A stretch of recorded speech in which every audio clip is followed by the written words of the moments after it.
Atendi o telefone no terceiro toque. Eram 3h03 da manhã.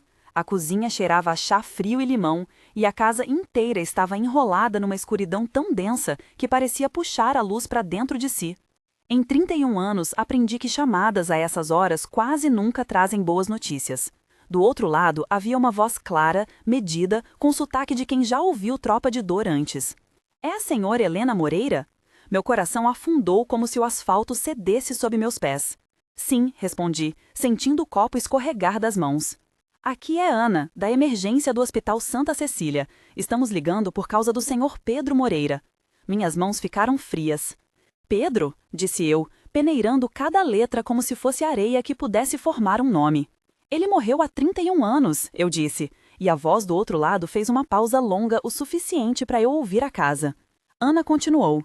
Eu sei que parece impossível. Ele chegou ontem à noite com sinais de hipotermia. Pediu para não chamar ninguém até que tivéssemos uma identificação preliminar. Havia uma tatuagem pequena no pulso, um peixe com a boca virada para a esquerda, um desenho que vocês costumavam desenhar quando crianças.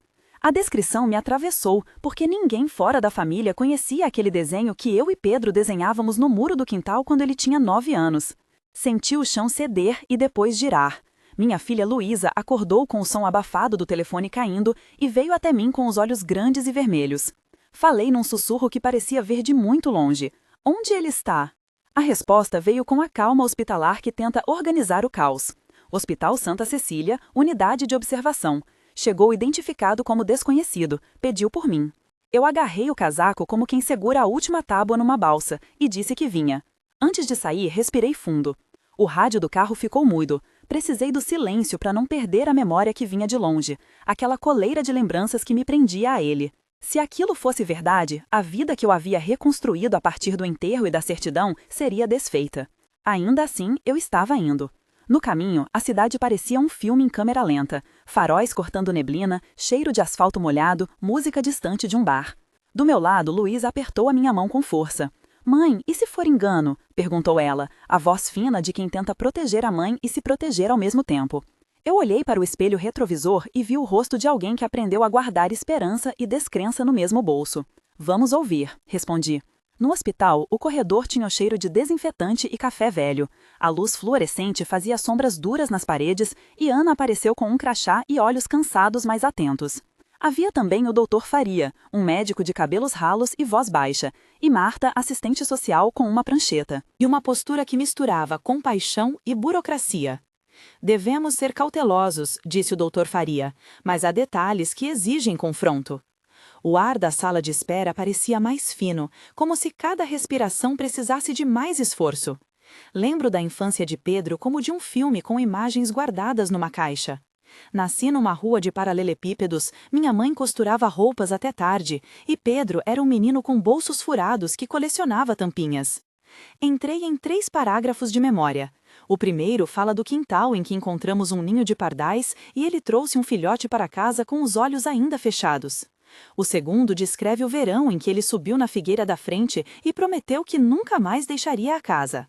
O terceiro explica a ferida que mudou tudo, a rixa com um vizinho que culminou numa noite de violência que terminou com a polícia e com Pedro desaparecendo. Crescemos com histórias cortadas no meio e uma presença ausente que virou luto e depois costume. Havia boatos na vizinhança, cartas não entregues e arquivos municipais que deram como falecido um nome que eu mesma assinei no registro do enterro. Naquele tempo, assistente social era sinônimo de papéis que empilhavam como folhas secas, e a palavra inquérito soava como uma porta que se fechava. Perdi o marido, criei a filha sozinha, trabalhei em 2 lojas e aprendi a cozinhar pão como quem ateia laços ao presente. A ferida do desaparecimento se transformou numa casca onde eu coloquei fotos antigas, um relógio parado e o nome de Pedro em lápide que um vizinho fez por conta própria. Essa é a história que me trouxe até a recepção do hospital naquela madrugada tensa. Quando entramos na sala de observação, o ar parecia mais pesado. Havia lençóis brancos amassados, uma cortina que se movia como se respirasse e o homem na maca estava encolhido com uma manta branca até o queixo. Ao vê-lo, senti algo se partir e emendar ao mesmo tempo. Ele tinha o formato do rosto que eu lembrava, uma cicatriz no queixo que eu reconheci pela forma irregular e o tatuagem do peixe no pulso, com a boca virada para a esquerda, exatamente como o desenho do muro. Luísa apertou minha mão até sentir dor. O primeiro diálogo na sala teve muitas vozes. Pedro, falei, e minha voz quase falhou. Ele abriu os olhos, a pupila reagiu lento e um som saiu quase como um raspado. Helena, disse ele, cada sílaba uma surpresa. Ana falou baixo, explicando a situação. Dr. Faria medicava e observava. Marta anotava. Joaquim, meu irmão, chegou atrasado, com o casaco enguiçado e o rosto branco. As trocas foram longas e precisas, cada fala curvando-se em direção ao reconhecimento. Quem é essa mulher ao meu lado? Perguntou Pedro confuso. Sou eu, Pedro. Sou Helena. Você sumiu. Sumiu? Ele repetiu como se quisesse provar a sílaba. Levei o seu registro, a sua foto, a sua história, disse Marta. Há uma tatuagem no pulso, disse Ana. E um laudo inicial que combina. Mas precisamos confirmar. Confirma com quem? Perguntou ele. Com sua família, respondeu Joaquim. Com DNA, disse o Dr. Faria. Se for você, temos de reabrir o inquérito, disse Carlos, o investigador que havia aparecido com uma pasta meio amarrotada. O diálogo teve entre 8 e 10 trocas, cada uma ministrada por um personagem diferente tentando encaixar um quebra-cabeça que pisava em memórias antigas e em documentos frios. A cena teve sensações, o cheiro metálico do hospital, o toque seco da manta, o eco dos passos no corredor, o gosto amargo do café que ninguém terminou, a visão do relógio marcando horas que pareciam flutuar. Havia uma mistura de alívio e pavor.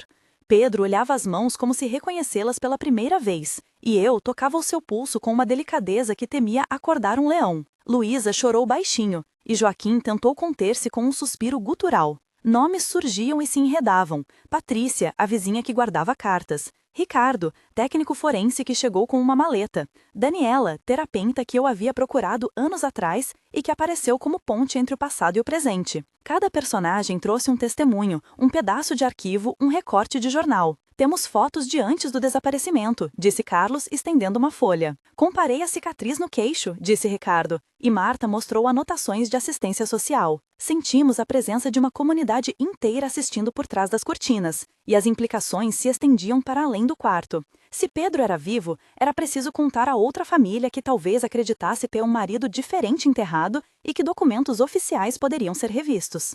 Após o encontro inicial, veio a exigência técnica que seria inevitável.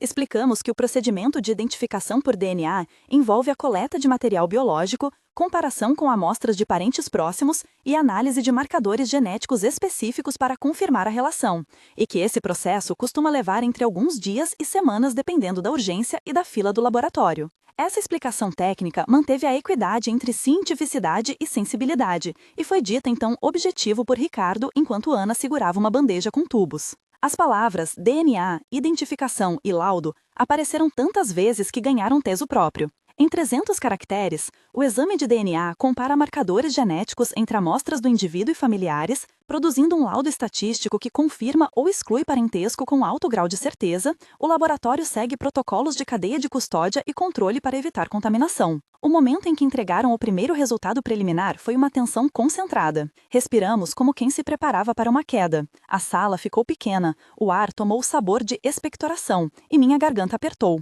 Marta leu o documento com a voz controlada, e a cada linha a casa parecia oscilar. O papel dizia que havia compatibilidade genética relativa, que faltavam exames complementares e que a identificação precisava ser confirmada por peritos externos. Senti o tempo esticar. Perguntei então a Ricardo se havia chance de erro. Ele respondeu com cautela, explicando protocolos e probabilidades, e eu ouvi palavras como inquérito e reabertura. Essa passagem durou minutos que pareceram horas, e cada segundo pesava como chumbo. Havia medo do que a confirmação traria, e culpa pelo que as confirmações poderiam exigir de nós. O texto do laudo era frio, as implicações quentes e cortantes. Respirei fundo e disse que íamos esperar, que ouviríamos especialistas, que não tomaríamos decisões precipitadas. Nesse momento crítico, muita coisa foi posta em jogo, entre elas a reputação de vizinhos, a possibilidade de reabrir um enterro e o impacto sobre outras famílias que podiam ter reconstituído suas vidas baseadas em uma versão oficial. Depois da tensão inicial, começamos a sondar memórias recuperadas. Pedro, em horas fragmentadas, contou pedaços que soavam como sonhos interrompidos. O cheiro de petróleo de um caminhão, o som de uma canção que tocava numa estação de ônibus, o nome de uma cidade costeira que nunca visitara conosco. Aos poucos, pequenas lembranças começaram a encaixar com relatos de amigos antigos. Patrícia lembrava de tê-lo visto numa festa e de ter lhe dado um casaco. Joaquim lembrou de cartas que nunca foram lidas. Luísa trouxe fotografias gastas que tinham uma marca de caneta no canto com a letra de Pedro. Cada fragmento era uma prova e uma ferida. A sensação sensorial voltou com força, o vento do litoral, o sal na pele, o barulho de ondas que Pedro repetia sem entender de onde vinham. Havia também dissociação em alguns relatos, momentos em que Pedro não tinha lembrança e os olhos dele pareciam pesados como plombo. Daniel, o terapeuta que sugeri contatar, falou sobre trauma e memória recuperada. Explicou que depois de anos, a mente pode fragmentar experiências e que terapia e registros eram necessários para reconstruir uma narrativa coerente. Enquanto isso, Carlos reorganizava o inquérito, abrindo pastas antigas, pedindo reabertura de casos, consultando arquivos e checando assinaturas. A investigação prática envolvia contato com cartórios, pedido de reabertura e requisição de laudos antigos que poderiam ter sido arquivados. Esses procedimentos tinham impacto humano: avisar outras pessoas, revisar enterros, reescrever certidões. Um momento de tensão subsequente surgiu quando uma família vizinha, acreditando ter um filho enterrado anos atrás, recebeu a notícia de que havia possibilidade de erro no registro. A reunião entre famílias foi marcada na prefeitura com presença de assistente social, advogado e polícia. A voz de uma mãe que acreditara por décadas em sua versão da perda ficou fraturada. Dissemos que faríamos tudo com cuidado, que havia procedimentos, mas o dano emocional era real e imediato. Eu senti vergonha, culpa e uma vontade enorme de proteger todos os envolvidos. Conversamos com o investigador Carlos e com a assistente social Marta sobre como conduzir a comunicação pública com respeito, sobre as implicações legais de reabrir um enterro e sobre o peso da exposição na imprensa. Esses debates duraram horas e foram marcados por termos como laudo, inquérito e reabertura. Em privado, Pedro chorou de maneiras que eu não via antes. E eu tentei segurar sua mão sem saber se estava segurando um homem que partira há 31 anos ou alguém que precisava ser apresentado de novo ao mundo. A reintegração começou com gestos pequenos. No primeiro dia, fizemos uma refeição que ele lembrava vagamente: arroz com galinha e um bolo simples que minha mãe costumava fazer aos domingos. O cheiro do cozido trouxe lágrimas. No segundo dia, fomos ao quintal, abrimos uma caixa com fotos e um relógio parado, e Luísa mostrou a ele uma carta que escrevera para a figura paterna que não conhecera. Havia rituais que tentávamos restabelecer: um café às 8 da manhã, a troca de roupas com cuidado, um passeio pela rua, onde os vizinhos chamavam por nós como se fossem personagens de uma peça antiga. A terapeuta Daniela vinha 2 vezes por semana e Ricardo coordenava encontros com o laboratório para agilizar exames complementares. Joaquim trouxe um álbum de recortes e Patrícia trouxe roupas velhas que ele lembrava. Cada pequeno ato foi um teste de reintegração entre cautela e esperança. Algumas manhãs eram calmas e outras turbulentas, com lampejos de memória seguidos de longos silêncios. A comunidade reagiu com curiosidade e compaixão, e também com acusações. Havia reuniões com a assistência social e com o delegado para tratar dos aspectos legais da reabertura. Um mês depois, a rotina era frágil, mas concreta. Pedro já sabia o caminho até a padaria, lembrava nomes de pessoas do bairro e tinha dias em que reconhecia as fotos com clareza. Fizemos um pequeno encontro com amigos antigos no quintal e a mesa cheia de comida cheirava a casa. A terapia semanal apontava a evolução, havia menos dissociação e mais relatos encadeados. O inquérito seguia aberto e o laboratório entregara um laudo complementar que apontava compatibilidade genética elevada. Conversamos com um advogado para revisar documentos e com a prefeitura sobre registros. Houve uma cerimônia íntima de revisão de papéis e um ato simbólico: plantamos uma muda de figueira no quintal, a mesma árvore onde ele prometera não partir. Foi um mês de ajustes, lágrimas e pequenas alegrias. Senti que respirávamos de novo, ainda que com cuidado.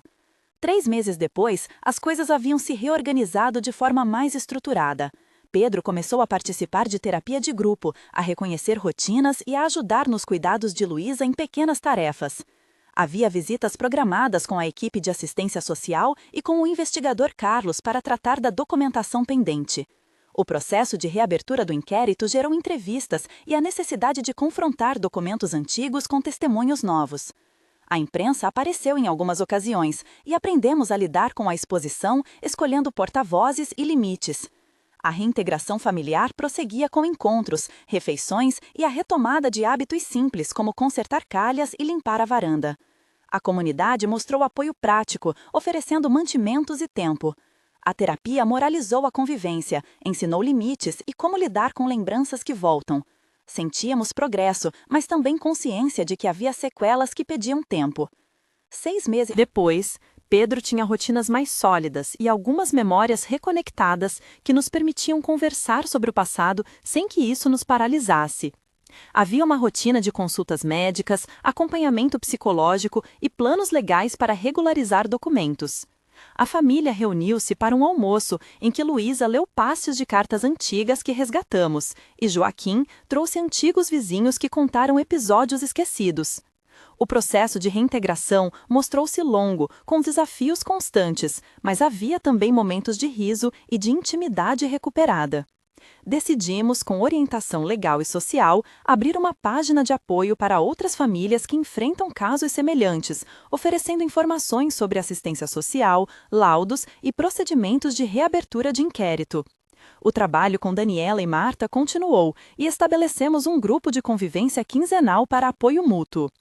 Olho para trás e vejo que enterramos Pedro em um tempo que julgávamos ser final e que esse retorno não apaga anos perdidos. Ele cria, no entanto, possibilidade de reconstrução e de retificação de registros. A última cena que lembro foi simples e simbólica. Fizemos cinnamon rolls num sábado. O cheiro entrou pela casa e por um instante senti que o tempo estava costurando novamente as margens de nossas vidas. Se esta história mexeu com você como mexeu conosco, conte nos comentários em uma frase um reencontro que mudou tudo na sua vida. Comece com a palavra quando ou eu lembro para que outras pessoas encontrem seu relato com mais facilidade. Sua experiência ajuda quem precisa saber que não está só e pode inspirar futuros episódios. A comunidade aqui busca acolher, aprender e apoiar. Voltando à narrativa, sabemos que a identificação por DNA deu um novo rumo ao inquérito e que as memórias recuperadas exigem tempo e cuidados profissionais. Se quiser acompanhar como isso se desenrola, inscreva-te para não perder os próximos capítulos desta investigação humana. No final, recapitulo com cuidado. Este reencontro trouxe alívio e culpa, verdade e dor. Consequências práticas já caminham, laudo complementar, reabertura de inquérito e revisão documental. Fizemos um ato simbólico para marcar o recomeço, plantamos uma figueira e fizemos pão. Aprendi que a responsabilidade de viver com a verdade é diária e que perdemos anos que não voltam, mas ganhamos a tarefa de reconstruir. Se quiser acompanhar a continuidade desta história e saber como outras vidas se entrelaçam, inscreva-se e junte-se a essa comunidade que cuida das memórias. No fim, fui obrigada a aceitar que retornar não é um ponto final nem uma cura pronta. É um processo contínuo, lento como a raiz que se firma no solo. E pela primeira vez em 31 anos, consigo dizer que estamos trabalhando juntos para viver com essa verdade.